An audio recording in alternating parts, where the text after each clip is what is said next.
এবার অন্তর্বর্তীকালীন সরকারের পদক্ষেপ দেখে পরবর্তী আন্দোলন কর্মসূচি ঠিক করবে বিএনপি।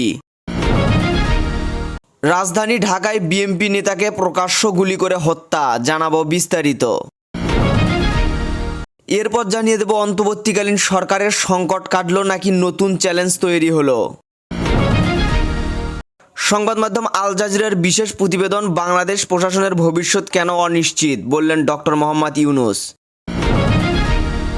এবং সর্বশেষ জানিয়ে দেব মুফতি আমির হামজাকে জামায়াতের এমপি প্রার্থী ঘোষণা করলেন জামায়াতে ইসলাম। এতক্ষণ শুনছিলেন সংবাদ শিরোনাম, এবারে বিস্তারিত। তার আগে নতুন নতুন আপডেট নিউজ পেতে আমাদের চ্যানেলটি সাবস্ক্রাইব করে রাখুন।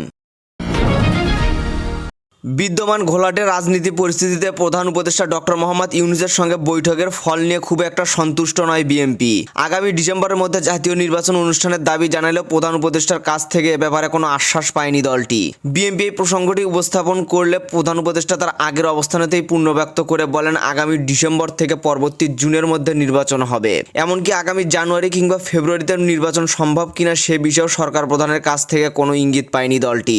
এমন প্রেক্ষাপটে আশ্বস্ত হওয়ার মতো কোনো বার্তা না পেলেও বৈঠকে বিএনপির তরফ থেকে এটা পরিষ্কার করা হয়েছে যে তারা ডক্টর মোহাম্মদ ইউনূসের পদত্যাগ চান না, তারা তার সম্মানজনক বিদায় চান। ডক্টর ইউনূসের হাতে দ্রুততম সময়ে নির্বাচনের মধ্য দিয়ে দেশের গণতন্ত্রের উত্তরণ ঘটুক, তারা সেটাই চান।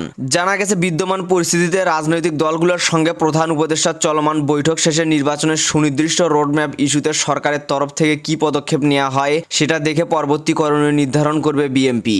এখন পর্যন্ত দলটির অবস্থান হচ্ছে ডিসেম্বরের মধ্যে নির্বাচনের লক্ষ্যে সুনির্দিষ্ট রোডম্যাপ দাবিতে সভা সমাবেশ, সেমিনারের মতো দলীয় বিভিন্ন ফোরাম থেকে তারা সরকারের উপর চাপ অব্যাহত রাখবে। এজন্য আরও কিছুদিন, বিশেষ করে কমপক্ষে আরও 2 মাস তারা সরকারের গতিবিধি পর্যবেক্ষণ করবে। এই সময় পরে নির্বাচন নিয়ে সরকারের তরফ থেকে কোনো স্পষ্ট দিনক্ষণ ঘোষণা না করা হলে কিংবা নির্বাচন প্রলম্বিত করার কোনো লক্ষ্য স্পষ্ট হলে তারা রাজপথে কর্মসূচির কথা ভাববে বিএনপি। বিএনপির স্থায়ী কমিটির সিনিয়র সদস্য ডক্টর খন্দকার মোশাররফ হোসেন কালবেলাকে বলেন অন্তর্বর্তী সরকারের প্রধান উপদেষ্টাকে চলতি বছরের ডিসেম্বরের মধ্যে একটি জাতীয় সংসদ গঠনের জন্য অবিলম্বে সুনির্দিষ্ট রোডম্যাপ ঘোষণার দাবি জানিয়েছি। প্রধান উপদেষ্টা আগের মতোই বলেছে ডিসেম্বর থেকে জুনের মধ্যে নির্বাচন হবে। এই সময় থেকে নির্বাচন একদিনও পেছাবে না। তবে আমরা এখনও ডিসেম্বরের মধ্যে নির্বাচনের দাবিতে রয়েছি। বলেছি এই সময়ের মধ্যে নির্বাচন অনুষ্ঠিত সম্ভব। আমরা এও বলেছি সময় মতো এর ঘোষণা না পেলে প্রয়োজনে আন্দোলনে নামতে বাধ্য হব। সরকারের তরফ থেকে নির্বাচনের দিনক্ষণ স্পষ্ট না করা এবং নির্বাচন নিয়ে দলগুলোর মতপার্থক্যের মধ্যে প্রধান উপদেষ্টা ডক্টর মোহাম্মদ ইউনূসের পদত্যাগ ভাবনাকে ঘিরে হওয়া রাজনৈতিক অস্থিরতার মধ্যে তার সঙ্গে গত শনিবার বৈঠক করেন বিএনপির উচ্চ পর্যায়ের একটি প্রতিনিধি দল। এ সময় জামাত ও এনসিপি প্রতিনিধিরাও পৃথকভাবে বৈঠক করেন। গতকাল রোববার প্রধান উপদেষ্টা বিভিন্ন দলের সঙ্গে বৈঠক করেন। রাজধানীর মধ্য বাড্ডার গুদারঘাট এলাকায় সন্ত্রাসীদের এলোপাতাড়ি গুলিতে নিহত হয়েছেন গুলশান থানা বিএনপির যুগ্ম সম্পাদক কামরুল হাসান সাধন। রোববার 25 মে দিবাগত রাতে গুদারঘাটের সাবেক কাইম কমিশনারের বাসার কাছে এ ঘটনা ঘটে। হত্যার বিষয়টি নিশ্চিত করেছেন বাড্ডা থানার ভারপ্রাপ্ত কর্মকর্তা ওসি সাইফুল ইসলাম। ঘটনার বিষয়ে জানতে চাওয়া হলে তিনি বলেন ঘটনা সত্য, উনি বিএনপি নেতা সাধন। আমরা ঘটনাস্থলে আসি, কে বা কারা এটি করছে আমরা এখনও সেটি জানি না। এই বিষয়ে খোঁজ নিতে আমাদের ফোর্স কাজ করছে। প্রত্যক্ষদর্শীরা জানান রাজনৈতিক কাজ শেষে গুদারঘাট 4 নম্বর রোডের সাবেক কমিশনার কায়ুমের কার্যালয়ের বিপরীতে চায়ের দোকানে বসে চা খাচ্ছিলেন কামরুল। এ সময় হঠাৎ দুজন এসে এলোপাতাড়ি গুলি করে। পরে গুরুতর আহত অবস্থায় কামরুলকে উদ্ধার করে হাসপাতালে নিয়ে গেলে কর্তব্যরত চিকিৎসক মৃত ঘোষণা করেন। কামরুলের বুকের ডানে বামে পিঠে ও ঘাড়ে গুলি লেগেছে, তবে কে বা কারা গুলি করেছে তা এখনো নিশ্চিত করা যায়নি। বাংলাদেশের প্রধান উপদেষ্টা অধ্যাপক মোহাম্মদ ইউনূসের কথিত পদত্যাগের ভাবনা নিয়ে তৈরি হওয়া সংকটের আপাত নিরসন হলেও প্রকৃত অর্থে সংকট কাটলো নাকি নতুন চ্যালেঞ্জ তৈরি হলে সেই প্রশ্ন আলোচনায় আসছে। মূলত সরকারের 2 ছাত্র উপদেষ্টা ও জাতীয় নিরাপত্তা উপদেষ্টার পদত্যাগ চেয়ে বিএনপির আনুষ্ঠানিক দাবির পাশাপাশি দলগুলোর নির্বাচনের জন্য তারিখ সহ রোডম্যাপ চাওয়ার কারণে সামনে নতুন সংকটের আশঙ্কা করছেন কেউ কেউ। আবার পরিস্থিতি নিয়ে উপদেষ্টা পরিষদ শনিবার যে বিবৃতি দিয়েছে সেখানেও দলগুলোকে চাপ প্রয়োগ ও হুমকি দেওয়ার সুর আছে বলেও কেউ কেউ মনে করছেন। বিএনপির জাতীয় স্থানীয় কমিটির সদস্য সালাউদ্দিন আহমেদ বলেছেন সরকার নিরপেক্ষতার স্বার্থেই 2 উপদেষ্টার পদত্যাগ সহ তাদের দাবিগুলো মেনে নেওয়া উচিত বলে মনে করেন।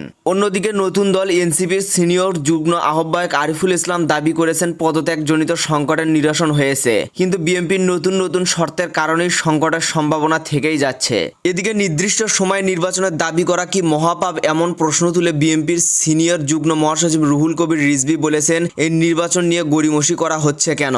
আজ উপদেষ্টাদের মন্তব্য শুনে মনে হচ্ছে তারা বিভিন্নভাবে বিভিন্ন মানুষকে দিয়ে এই ইস্যুতে উস্কানি দেওয়ার চেষ্টা করছেন। কেন এমনটা হচ্ছে? তিনি আরো বলেন, আজকে পরিবেশ উপদেষ্টা যিনি, তার দায়িত্ব তো পরিবেশ রক্ষা করা, পরিবেশ উন্নয়নে কাজ করা, অথচ আমরা দেখতে পাচ্ছি বুড়িগঙ্গা এখন ড্রেনের রূপ ধারণ করেছে। শীতলক্ষাও এই একই অবস্থা। আমরা বিষাক্ত নিঃশ্বাস নিতে বাধ্য হচ্ছি। তিনি তার দায়িত্ব পালনের ক্ষেত্রে তেমন কোনো কার্যকর উদ্যোগ নেননি। কেন দৃশ্যমান পরিবর্তন আনতে পারেননি? রোববার 25শে মে জাতীয় কবি নজরুল ইসলামের 126তম জন্ম জয়ন্তী উপলক্ষে ঢাকা বিশ্ববিদ্যালয়ে তার সমাধিতে শ্রদ্ধা নিবেদন শেষে এসব কথা বলেন তিনি।